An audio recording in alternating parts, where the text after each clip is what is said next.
back to church. We're so excited that you're here. I mean, today's episode is really going to be an exciting episode because we're talking about gratitude.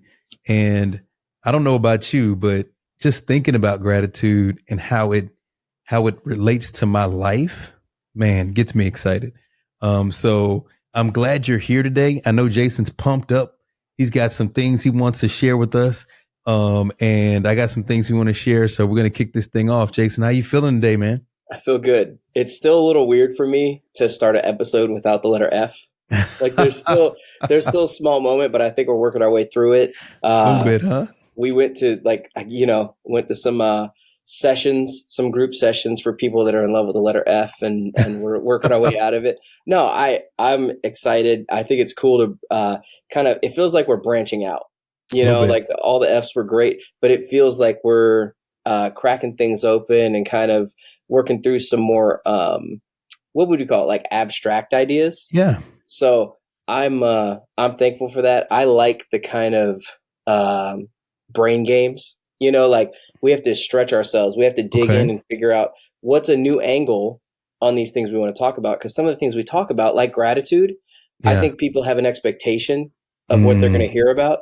And I think sometimes just maybe it's the rebel in me without a cause that I just want to flip it on its head. You want to flip it? Yeah. And just kind of dig into, I had a wise man tell me one time that the more personal you can make something, the more universal it is.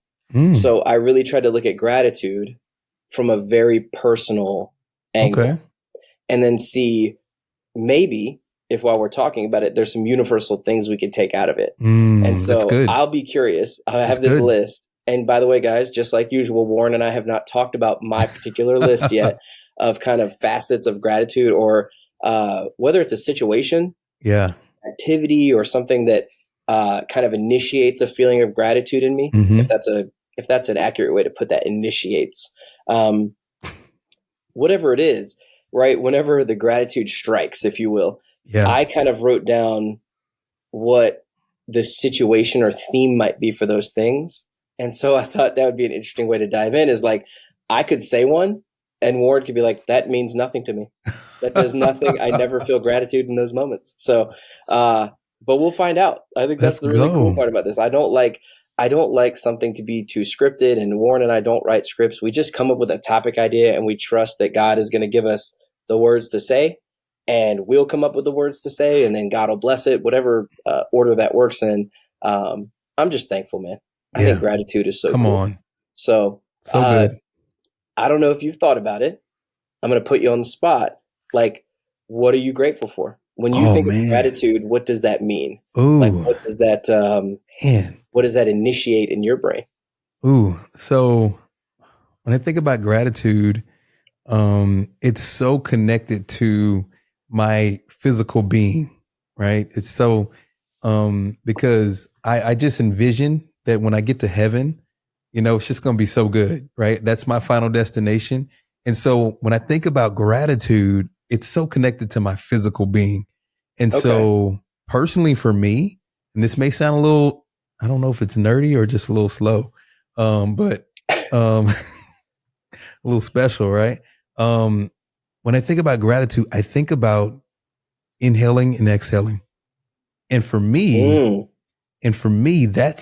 it's personal because I suffer with asthma, right? So if you've ever been like short of breath, it's a unique situation. I mean, if you do exercise and you're short of breath, but when you have asthma, it's like something sitting on your chest and you can't take the breath in and you can't get it out. Right. So it's like you can't get the air in there. And so it's a panic situation. So if you ever have an asthma attack, you can't breathe and you have the mental going on that's telling you can't breathe either. Right. And so when I think about gratitude, I think about having clear lungs and easy breath.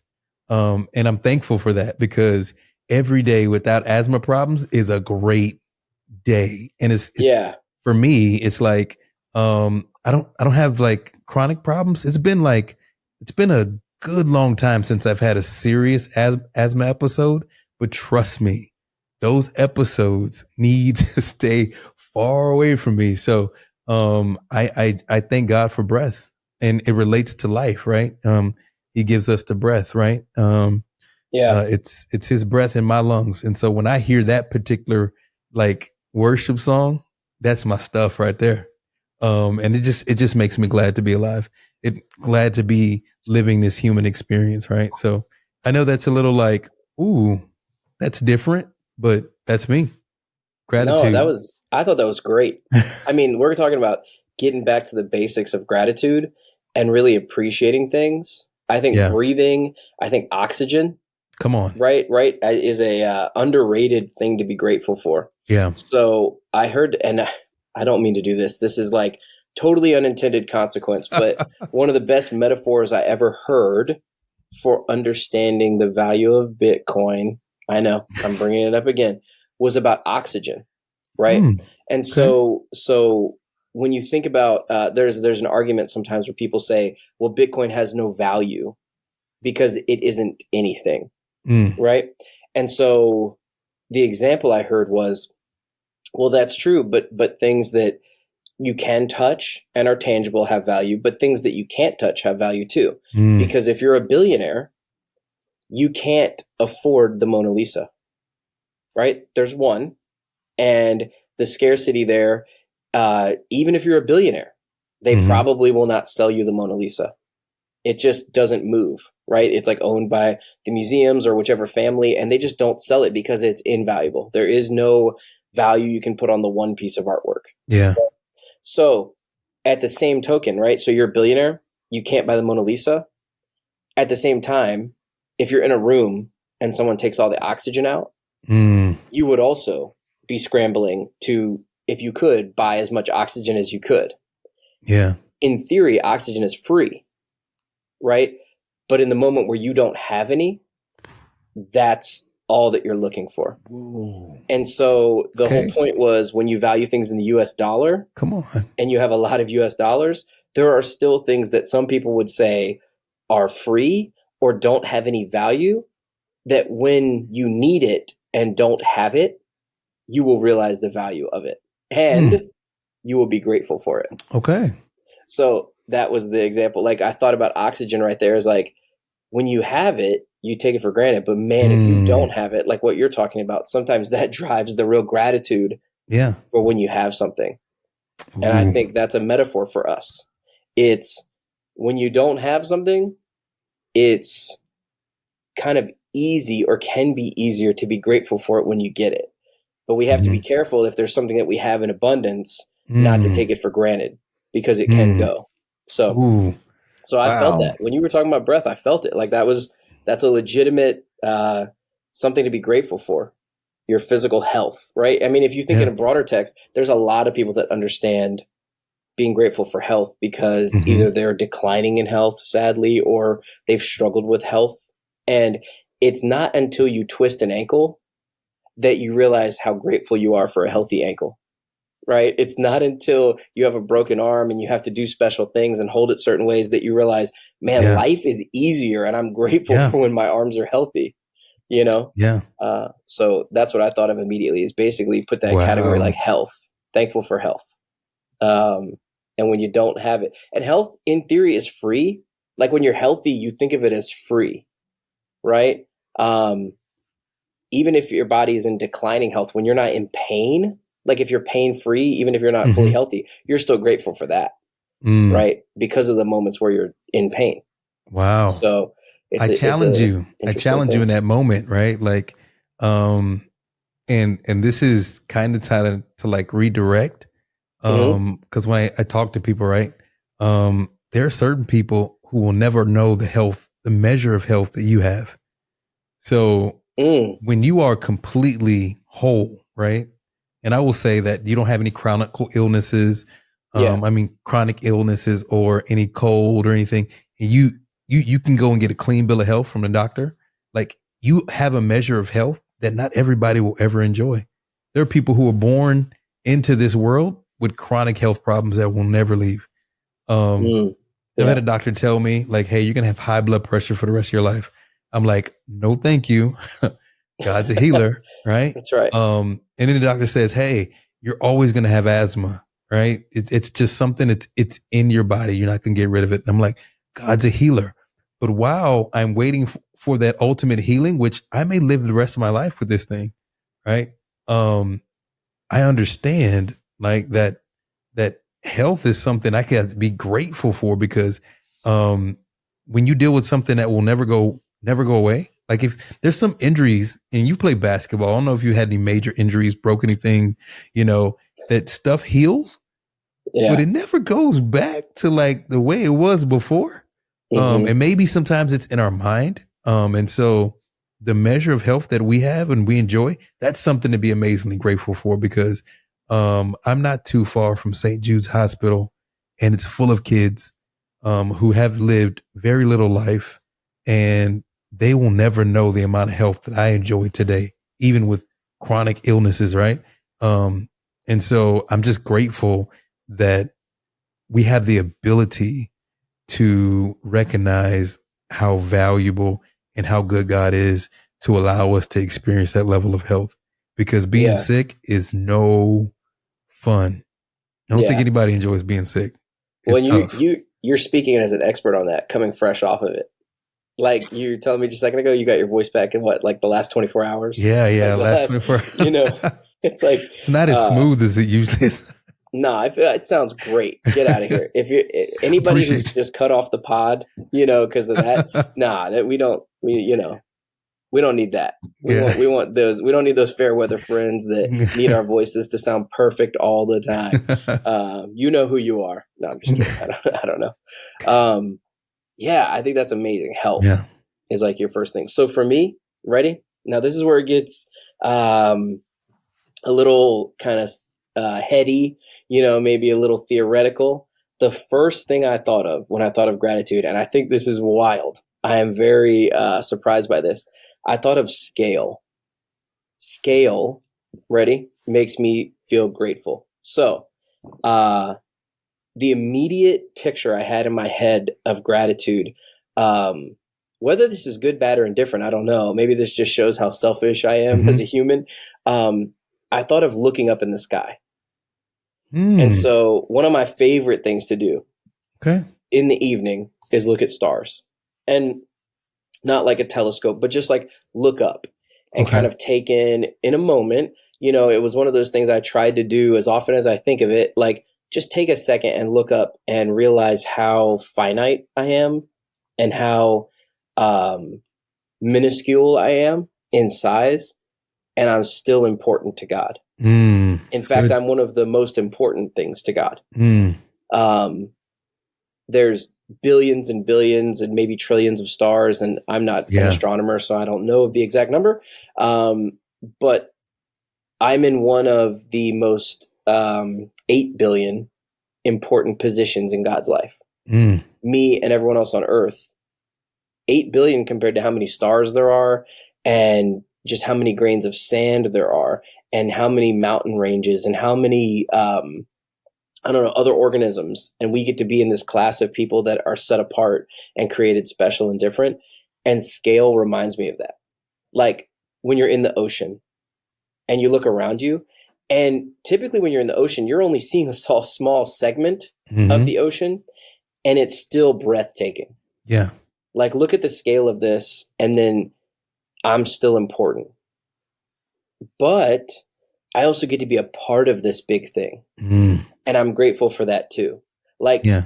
I'm on Earth looking at stars and looking up into space, and or I'm maybe I'm in Florida and I'm just looking at this palm tree and like how huge it is and how it's grown and the amount of time and energy and care that's taken. Or maybe I'm at the beach, like I said, and putting my feet in the sand and just thinking about how many grains of sand there are and um, how many people are around. And when you look at the scale of the world and you Okay. realize how finite and small you are, you become grateful because God loves you. Mm. He doesn't just love us, but he does love us.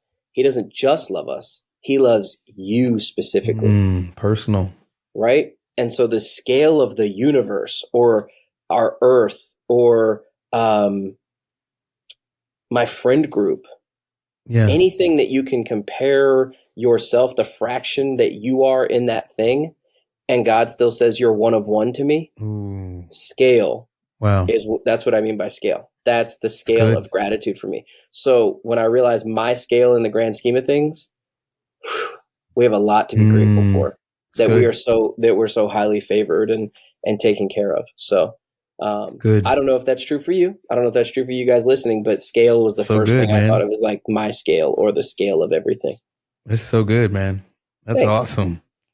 I like the angle you took on that. I mean, because I've been able to experience some things that were just mind blowing. Like you talk Hmm. about the ocean, man. Spent 21 years in the Navy. I have seen a lot of ocean, and I'm I can imagine.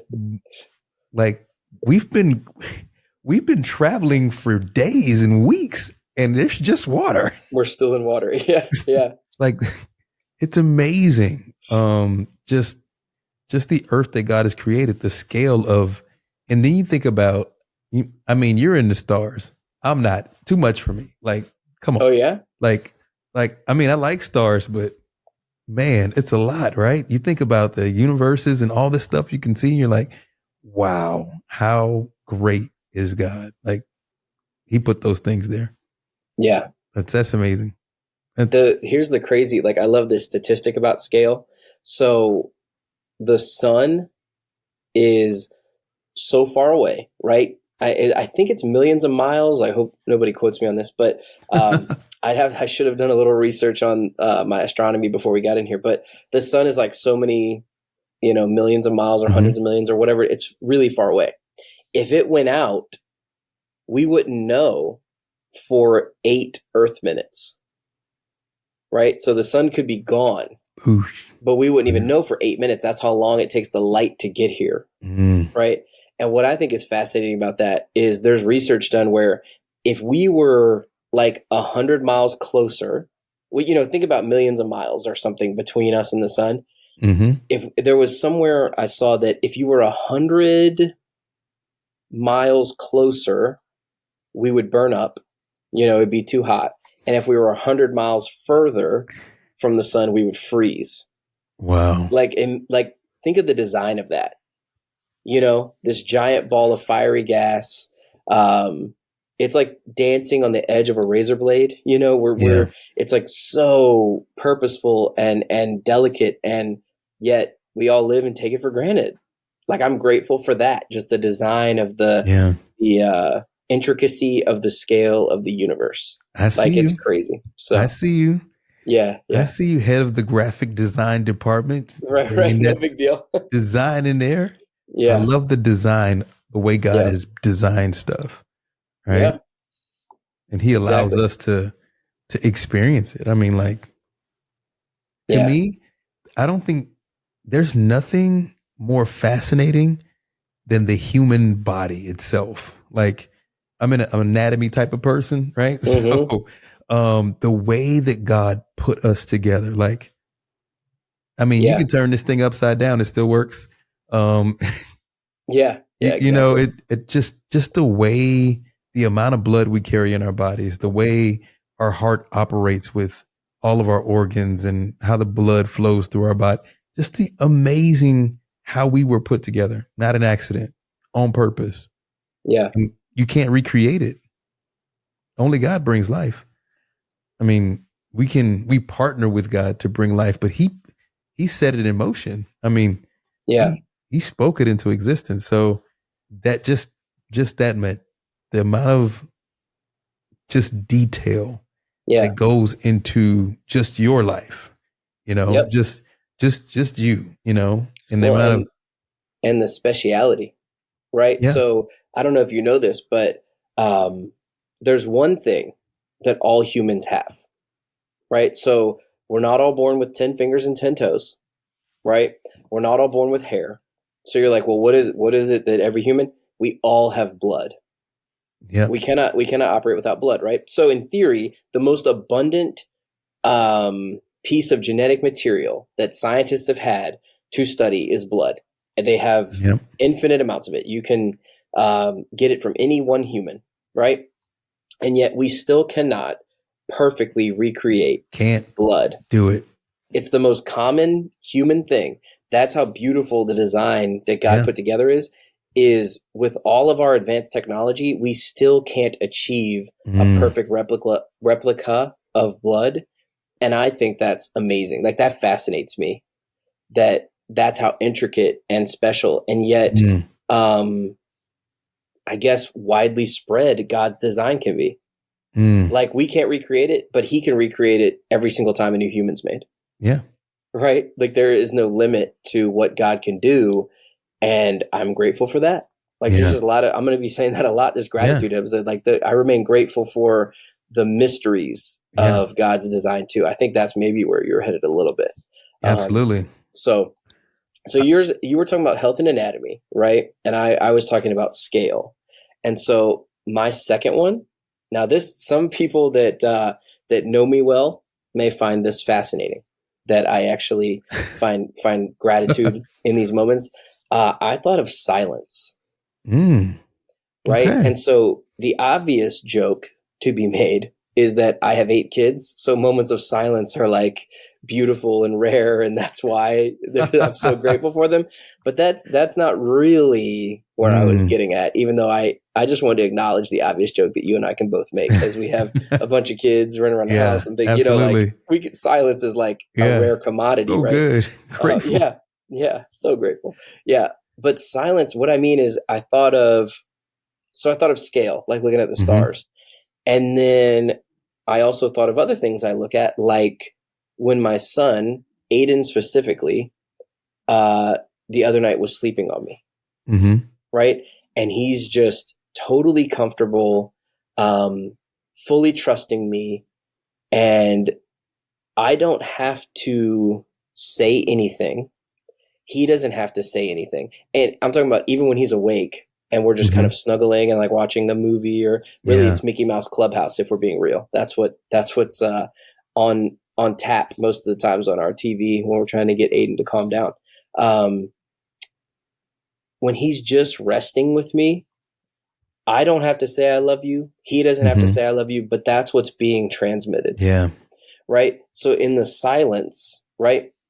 Or kind of the long car rides, and then I look over at my wife and we make eye contact. We don't have to say anything. We can be listening to an audiobook or a podcast or music, and we don't have to even interrupt that audio to communicate to each other, right? In the silence, that's where it is. Or you're holding your newborn baby in the hospital, and the only thing you can hear is the beep of the machine. But like, there's a lot going on in that silent moment. The silence. Good. And I think silence is where my brain can start appreciating what's going on around me. So the reason I made the joke, I'm relatively talkative, like high energy, all those things. I know. I don't mean to be, revealing a lot of deep secrets here on the pod, but I tend to be outgoing, high energy, and all that. So silence is rare in my life, but that could be why it sticks out to me. But it's really in the moments where, like, I'm using silence as a kind of synonym for reflection, right? I'm grateful for reflection. The moments where I'm thinking about what's happening and not overworking it with language. And how fascinating is that, by the way? That, think about how often people are like, I can't describe how good this thing is, or I couldn't even tell you why I liked this thing, right? Think about that, like how our brains work, where all that's left is silence, right? You couldn't tell somebody why you were so fascinated. You couldn't explain the miracles of the universe, or why you loved the thing that you loved. And I think that's cool. Like, sometimes I think we work too hard to fill the silence with extra. And I just have to think, like, Jesus understood the beauty of silence, like, he didn't have to say too much. He didn't have to overshare. There's beauty in the silence. Come on. He went alone to pray. I think Jesus got it. I think that guy was onto something. And so I think about maybe the need to be more grateful for scale or Mm, be more grateful for silence. yeah. And I guess all the things I'm grateful for are the moments where I don't get lost in the day to day. Ooh. When you're recognizing scale, when you're recognizing silence, you're Hmm. not getting lost in the phone call or the phone screen or the scroll of the screen or that show that you're watching or the Yeah. meeting that you have or. Well, So, what's next? um, I love right. it. Yeah. What's on your calendar? Yeah. You're not getting lost. You're just in the moment, um, remembering that these are the moments that you hope for Hmm. while you're busy scrolling and looking at the calendar and all that. Yeah. So in those moments, let's live in those moments. Let's Yeah. be in those moments as deeply as we can. Um, so the silence and scale, those are kind of my first two. So, Dude. and so far for those keeping track at home, you have health and anatomy, kind of that Let's, fascination. let's So what's a come, third? come on. You before I get to the third, I gotta go Okay, back okay, and unpack some of the fair silence enough, thing because fair enough. I think one of mine's kind of closely related to the silence thing. It's Okay. it's moments, right? I'm grateful Mhm. for the moments. And I essentially mean like the seconds, not the minutes, the seconds, right? Mhm. You talked about silence and Aiden's your baby, right? Well, just about. He's 7 of 8. So, but yeah, he's our little. He is as little as they come, basically. Yeah. So, yeah, yeah. And so I got 4 daughters and they're all different. These girls have totally changed my life. They're all different. But only one of them can I sit in complete silence with. Mm, And that's what we do. Like that's a thing we do. hmm. And she doesn't live close to me. She lives in Washington State. And so I travel to go see her. And it may be 3, 4 months sometimes in between these visits. And we'd hang out and then there'd just be silence. Mm, Like just quiet. But in that silence, the communication of we just love being in each other's presence. Like we're just cool. So I understand that concept that you're talking about, the silence of the moment, right? And so for me, one of my most grateful thing is the moments. Because I have a, a big family, 7 kids, all unique, all different, blended. Um, the moments are so precious. I think we talked about this earlier. When you have full access to something, you kind of take it for granted. And for most parents, um, and most of the times in the church, but not always, right? Um, Families are usually all together. My family's not all together. mm, My 2 older sons live in Virginia. I have a daughter who lives in Washington State. And so some of my kids are distances away from me. And so um, it means a different thing when I get to spend time with them because it's not something I'm used to. And so I'm grateful for the moments that I have with the kids that are distant away, but it also makes me more aware of the moments I have with the kids who are close to me. yeah. Um, my 18-year-old who's getting ready to step out into the world on his own. I've just been just soaking in all of the moments over the past like 3 months, like just remembering like when he was a baby and like, man, you're 18 now. Like you're about to go, you're about to launch off into the world.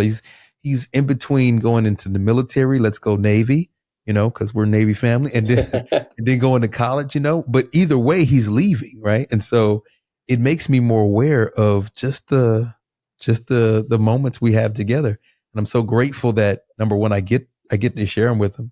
I think we often want more of everything, right? We want more. Like you we're the theme of people not leaving us or people always being around us is just like it's almost gluttony, right? Like I just want more. That's the only way I'm going to be satisfied. Like if you get any, how about learn to be grateful for that? Hmm. because some people live in those situations that they have limited time with the people they love the most.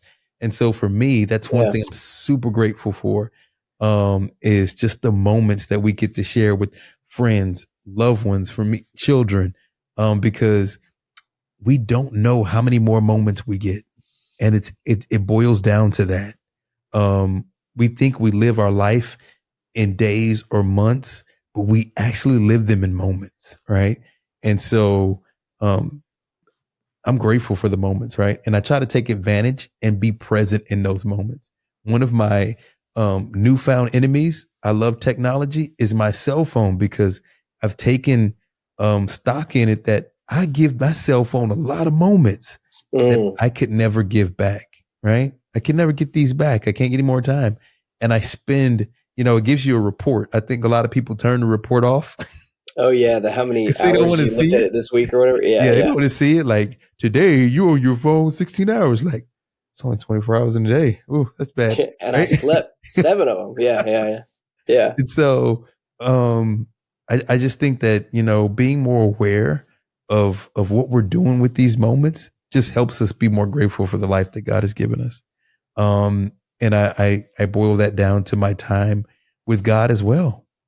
It helps me Okay. value the moments that I get to spend alone in prayer, alone in worship, just in the presence of God, and always wanting to have Him close and near to me.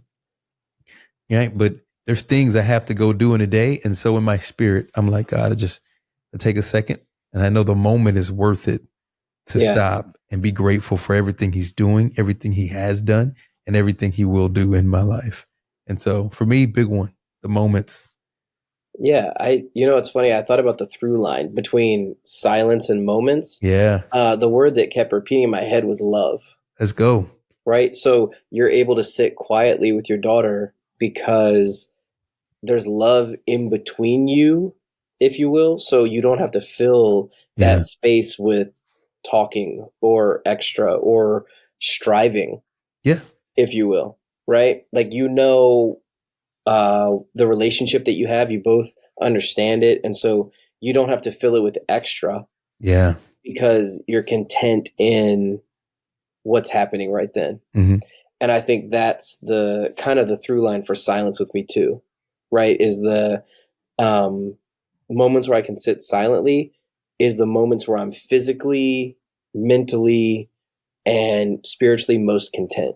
Yeah, We tend to manifest, I think, um, a lack of security or safety or peace in our body. Like, we tend to use motion and we think we hmm, can combat it with motion.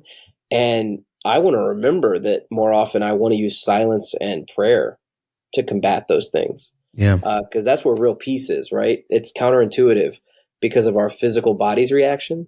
But uh, I want to fill those moments with love and come on. peace and not chaos and Hmm. and activity, you know. So I think that's really good. I totally understand where you were going. I think that's beautiful. So for my third one, Let's go. right? So I have scale and silence. Now, the third one, I want to preface it a little bit that it feels a little more, I don't know where it'll go. It feels a little more selfish than the other two, right? So I am grateful for and man, I'm really like, I want to work hard to maintain humility in this, but I'm thankful for ability, Ooh, right? I'm grateful. I have gratitude for the abilities that God okay. either has gifted me innately or that Hmm. has allowed me to maintain through nurturing them, right? Mm. So in psychology, there is the theories of nature versus nurture. Hmm. And so I'm not really going to get into that specifically. I'm just saying I don't know. I have a hard time discerning, is it like something that would naturally have happened no matter what environment I was in? Hmm. Or is this something that was nurtured and grown? So I used to be, before I had kids, I used to believe most of what people are is nurtured, Mm. right? So if you're in a good household where it's healthy relationships with parents and all those things, you're going to do awesome in school, right? Like, you're everyone kind of has the same brain or ability. Mm-hmm. And so it's just how it's nurtured. But then I had kids and I realized like there is a lot more natural talent Mm-hmm. or quirks and kind of characteristics Yep. built into people than I Yeah. ever thought possible. Absolutely. There are things that my kids will do with their feet, like how they cross them and like put their toes over one another. That's something I do that's kind of particular to me that nobody in my wife's family does, even nobody in my family does. It's just Mm-hmm. my thing and it's just how I'm comfortable. And we laugh because our babies will do it in their sleep. Oh Like wow. it's just genetic. Genetic. Maybe it's Yeah. how the body is formed. Yeah.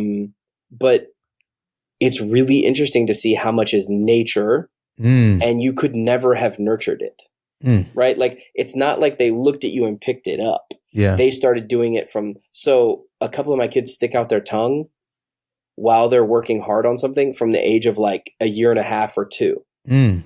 And my dad used to think that I picked it up from Michael Jordan, but I'm starting to realize some of it may just be nature. Like maybe I happened to do it and Michael Jordan happened to do it also Mm-hmm. because my kids are doing it and they never watched Michael Jordan highlights or aren't old enough to understand. And they're not picking it up from me either. They're just doing it innately, right? Innately. There's something about sticking that tongue out a little bit that kind of like helps you focus and go faster. I don't know what it is. I don't know what kind of trigger that is physically, but that's just one of the things. Like if I'm really working hard, Mm-hmm. my tongue will slightly come out of my mouth and slightly to the I can't remember, like to the right, I think. But we noticed my kids will do it the same direction, same way. Oh wow. So I don't know what that is, right? Like it's That's a not. Fowler thing right there. That's why Yeah, you yeah, trademarked exactly. that. Yeah, yeah. We should make T-shirts. Hey. But no, that's what I mean. Like it's just an interesting nature versus nurture, whatever that is. It's an Mm-hmm. interesting thought experiment. But I am thankful, no matter how they got here, for the abilities that I have to Yeah. understand, to teach, to create graphic design work, to play Yeah. sports, to have an understanding of finances or statistics or kind of all those things that make the human unique, Mm-hmm. right? I am so thankful for my particular abilities because I would say within my ability set is not an ability to enjoy maintenance on a car engine Mm. or construction, right? How something is made, like Mm-hmm. system engineering and mechanics. That's just not really how I'm built. Like I find Yeah. it interesting, but I'm not talented that way. I Mm-hmm. wouldn't say I have a deep ability to do it, if that makes sense. But I feel like I am skilled and have an ability to do Yeah. other things. And I'm just really grateful. Like it's really been cool to um, as I thought about this episode coming up, what I'm grateful for, I was really trying to find a way to say, like, I'm grateful for my talents and my abilities without sounding like I lack humility. But then it dawned on me, everybody has them. Mm-hmm. Like, everybody has the things Yeah. that they feel like they would, what's a good way to describe it? What would you be willing to do on stage in front of other people? Right? Everyone in the human talent show, if you will, there's things that some people are just more comfortable doing than others, right? And whether that's nurtured or that's natural, you were just born with that, whatever it is, I am so grateful for those things because I have had unique opportunities in my life Mm-hmm. because of the abilities I have. It's opened up doors and it's actually helped me share God with people Mm. because I think through abilities people trust you more. Like this is an interesting thought experiment we should walk through. Is Mm. like what abilities in your life, right? And for those listening too, what abilities in your life have then opened you up to be able to pour into someone else's life? So if Mm. I'm good at video games, then that's kind of one layer. Like I can play video games with other people. But somehow I feel like once you're good at something, like once you are at least apt or capable enough to do something, Mm-hmm. the people that you do that with begin trusting you in other areas, right? And maybe it's because they see your commitment in that area, or they look up to your ability, or they just have a similar ability. So they see someone that's like minded or like them. But I think it gives you the ability to then pour into areas of their life that have nothing to do with the abilities. Like the people I play basketball with, they'll then ask questions about other things because for some reason, being able to look and trust my ability that I have on the basketball court allows me to speak to them about other things, and they can trust that I know what I'm talking about because I know what I'm talking about in another area. Mm.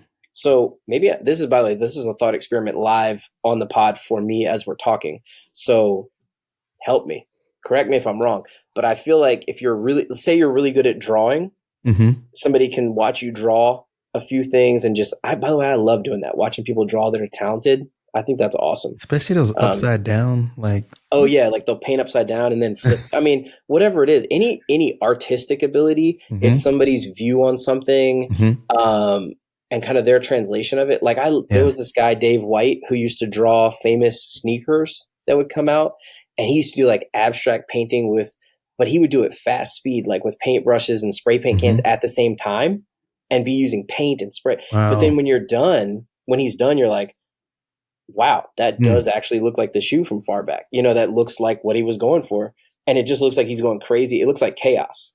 Wow. So to me, I think when you have an ability in something, people trust that you at least have a work ethic. You at least have an understanding of one thing. I did hear a famous, I think it was Van Gogh, that once said, if a man is master of one thing and understands one thing as deeply as possible, he is then a master of many things. And I think the point is, if you spend time in an area and developing it and working hard, you do learn other things. Like right? self-discipline, commitment. Yeah, there's a key. Devotion.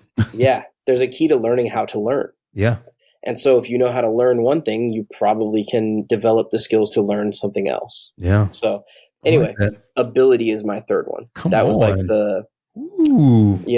I'm thankful for my abilities. And to me, I waited till the end because like I didn't want to lose people right away and start the episode and say like, hey guys, I'm really thankful for how talented I am. So, and how great I am specifically. So bye. But I encourage people to lean into that, right? Because I think we spend a lot of time always trying to do self-improvement, more improvement, when we're not really tapping into the things that we are really already good at. Like being grateful for who we already are. I think we're always trying to reinvent ourselves or follow trends, and just be you. Like lean into who God made you to be. Like that thing that you would do on stage, right? Develop it, lean into it, use it for God's glory. I mean, it's so good, man. That's awesome. I find it interesting too. And maybe this is a way to challenge people to like edit your behavior a little bit. What I have tried to learn to do, and there's moments, right? We're always going to have it. What I've tried to learn to do is appreciate other people's, what are we calling it? Like stage abilities, right? Like the thing that they're best at.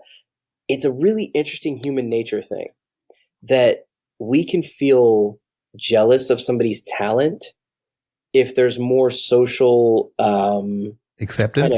Kind of acceptance behind it, or like more social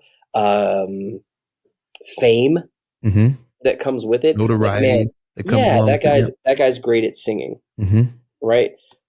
In a weird way, I have met people that I really admire their talents, and a strange thing has happened. We'll begin talking, or it'll come up, or some of my kids will run up, and I say I have 8 kids, and the talent that I take for granted of being a father of 8, they are fascinated by. And something flips. Yeah. Right? It goes from being the fan to being the admired. And what it dawns on me is that I'm admiring this one specific thing, but I don't know if in that person's life they're like struggling to have kids, or they wish they had more, but this one talent cost them the ability to have more kids. Like there's just so many things that so good. When you have the ability, we tend to take it for granted. You take it for granted. Right? Oh, I'm so good at stand-up comedy. But like, that's nothing. That's just, I'm good at it. But man, I love what you do on the athletic field. Right? every athlete wants to be a rapper. Every rapper wants to be an Whoa. athlete, right? Right? Every rapper I've ever known is like they're playing in the NBA All-Star game, like celebrity game, and every NBA player that gets famous enough comes out with like at least one song. And it's just a really interesting thing. Like we all want to do the thing. Maybe it's because that thing seems further away. Mm. And so you're like, man, maybe that's cool. And so what we do is paint the grass as greener. Mm. You know, because when you don't live in it every day, you don't see the kind of challenges of that lifestyle. Mm. You know, like everybody wants to be an NBA player, but nobody wants to like live alone in a hotel room for 8 months a year. You know, that kind of thing. And everybody wants to be a famous rapper, but most people don't want to be in the booth at 3 a.m. like still finishing that one song. You know, it's just an interesting thing. We look at each other's abilities from afar. Mm-hmm. And I think we're like, man, I want that one. Yeah. That's the one. That's the one that would set it off for me. But then who's pointing at you and being like, oh, I want that one, you know? Yeah. So that should make us go, why don't we just appreciate the ones we have and appreciate the ones they have without feeling like we have to be jealous for that ability? And I'm really talking to myself more than anyone else listening, is like, in order to be there, hey, that's the next one. In order to be grateful, remove jealousy from your life. There you go. Stop being jealous of the people around you and go do what you want to do with your life. Yeah. As long as it, caveat, little asterisk. I know where you're going. As long as it's healthy. Like, don't go do healthy. whatever you want. Don't go do whatever you want. Yeah. Whatever healthy ideas. Yeah. Whatever healthy ideas you have for your life that are going to improve your life, and you're looking at them going like, but I'm not as good as this person at it. Mm-hmm. That's okay. Go do the thing. Go at least try. Do the thing. Maybe you'll find out you don't like it, by the way, or it's not what's working for you. But momentum in life, right? I am grateful for my personality, my acceptance of momentum in my life. To me, I knew there was jobs I had where this wasn't the last job, but I also didn't regret the job while I had it, because I know it was going to be the momentum to the next job. Like I'm building a resume. So whatever moment you're in life, you're building momentum, hopefully, towards something else. Come on. That's good. And if you're not building momentum, let go of jealousy and build some momentum. Come on. The moments build momentum. Let's go. Boom. That's a shirt. Go. We've had 2 t-shirt moments today. Man. So, yeah. The moments build momentum. I got a piece I got to share. Go. Hit us. I just feel like this may get a little bit, I'm not emotional. But you're going to cry on the pod? One thing, I hope not. Okay. One thing that I'm really grateful for, I think this kind of just kind of opens the door kind of to my life, is provision. And I think I can speak probably to the heart of a lot of people around the globe, that when you don't have just the basic necessities of life, it's a challenge. It's a real challenge. I've had the honor of going to a lot of countries, been to quite a bit, and I've been to some that they're not advanced, like in just normal places. We take for granted running water, right? And I've helped dig wells in countries where there's no running water. And when you dig a well, they're like, oh my goodness, you've changed everything, right? And so I just thank God that He provides, even for people who don't have some of the things we take normal. What they do have is like this joy and this love, and it's like what they don't have, they don't really miss because they've never had it, right? So I thank God for what He's provided for us in the places that He's provided for us. Specifically for me, I have a heart for people who are hungry.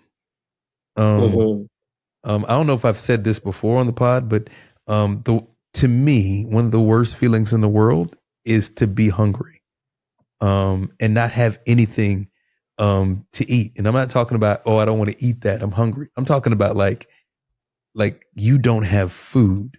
I grew up in an era where school lunch was something you paid for. That's kind of in America. That's kind of like, you know, it Yeah. doesn't really exist like that. School lunch now is something that comes with the school experience. Kind of, I think some places they still pay for it. But I went through a period of my life after my father died where food was hard to come by in areas, right? And so I've experienced like hunger, not like dying, but like, wow, it's been a couple days. We got to figure something out here. And so whenever now, it's just something that stuck with me that I sit down to eat or I eat anything, I always say grace. And I see people who don't, and I see people who say grace out of like repetition. It's just a thing. They just do it and they move on. I always take a second, just a moment, and just really thank God. Like, you know, there was a time where didn't have this food, didn't have this Mm. thing, right? And so it reminds me of just being grateful for what I have. And I think that kind of rounds out for me, my position of gratefulness, is that, um, sometimes we go through things in life where we lose the ability to have something, whatever that is. It may be, um, a loved one. It may be someone who you thought was going to be here forever and they passed away, or a job or a relationship. Um, Nothing is guaranteed, only God. And this is what we know about God. He's real good. And everything he does is for our good.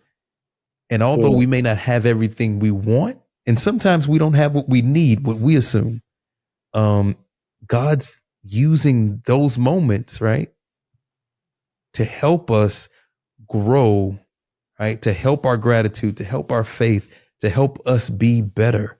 And what we have to be careful to not do is forget the lessons that the moments brought us, because God wants to strengthen us through those moments. And so I think we take things more seriously, but more lightheartedly, knowing I can take this seriously but I know that I can trust in God in every situation. Just being grateful for the things that we often overlook.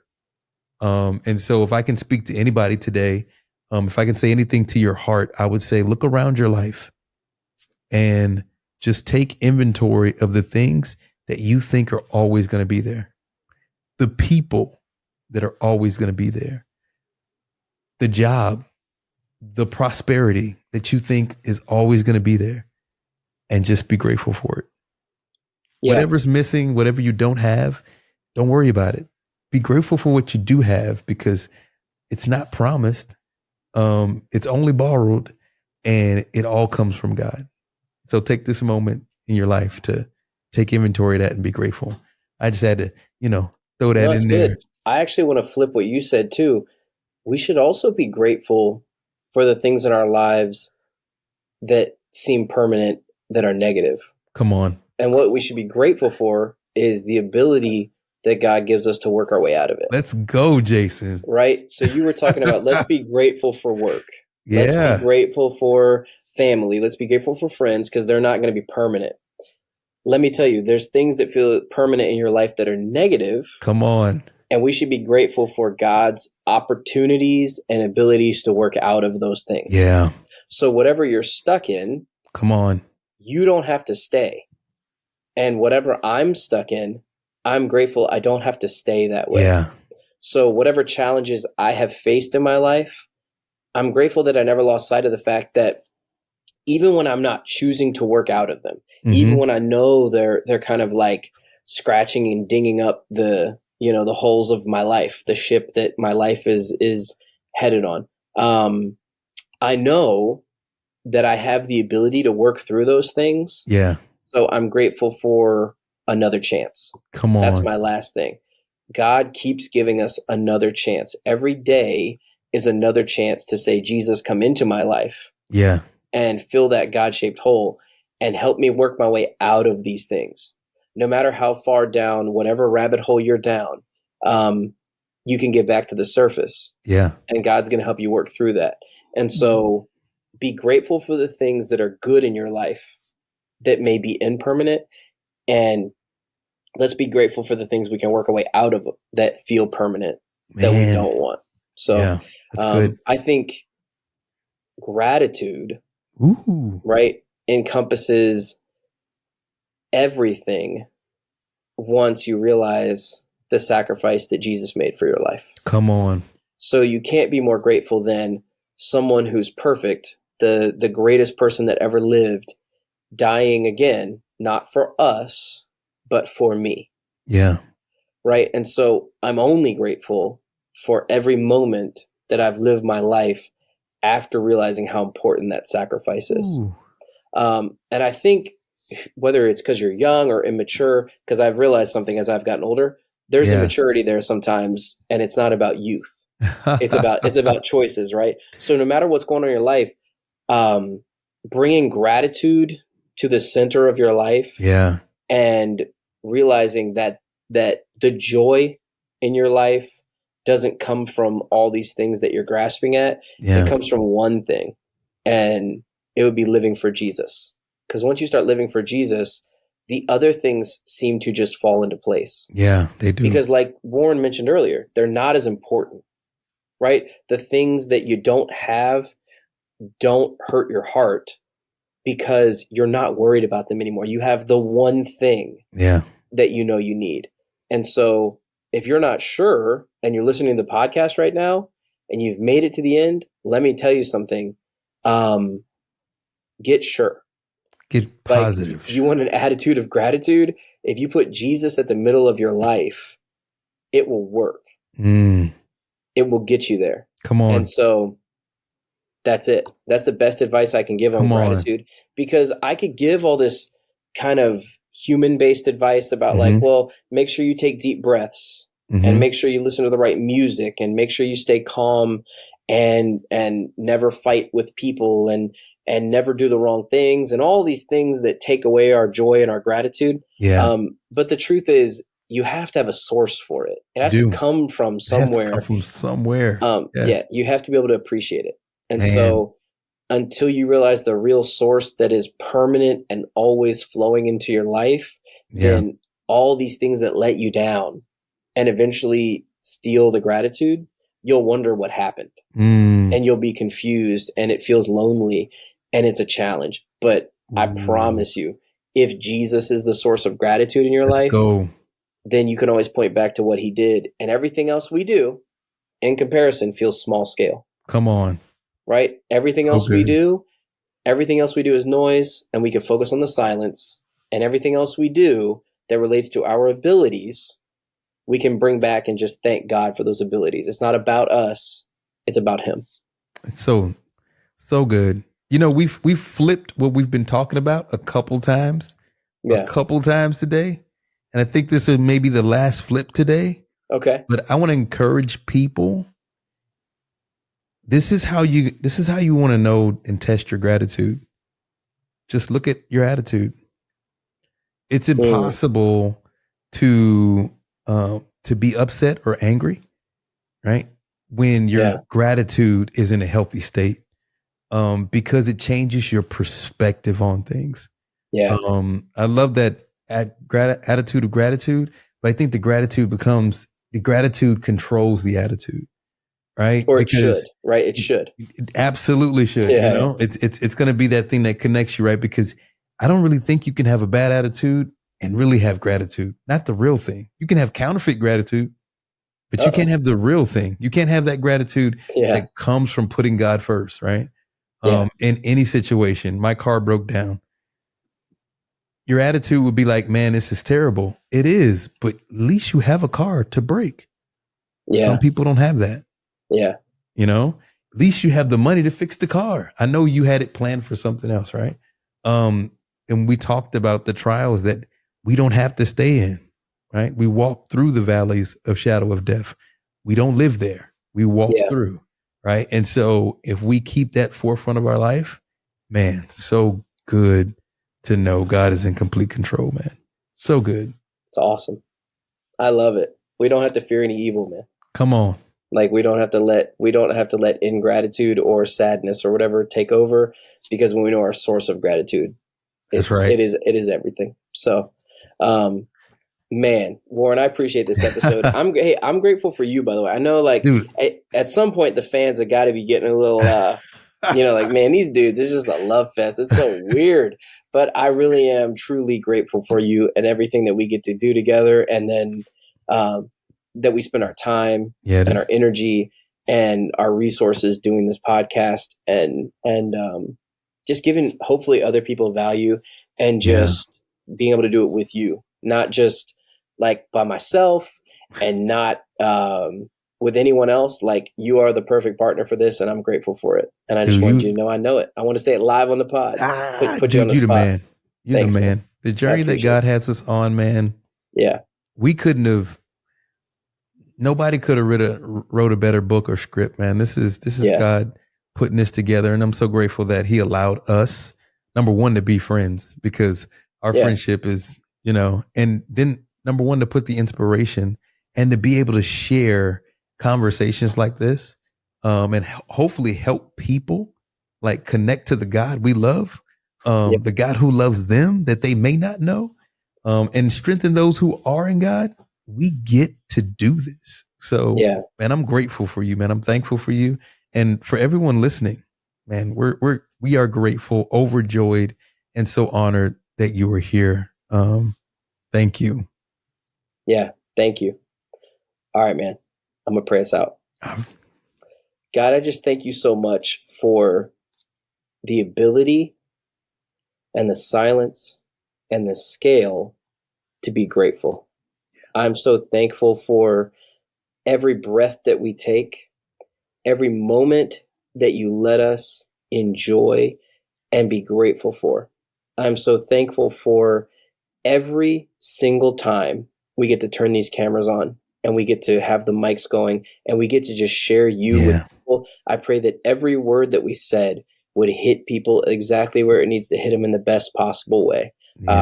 Thank you for the ability to just continue to do this. I thank you for today, and I thank you for every day afterwards. And I thank you for being in the midst of every single one. In Jesus' name, amen. Amen. So good, man. All right, my man. Gratitude in the books. We'll see you guys on the next one. Yeah.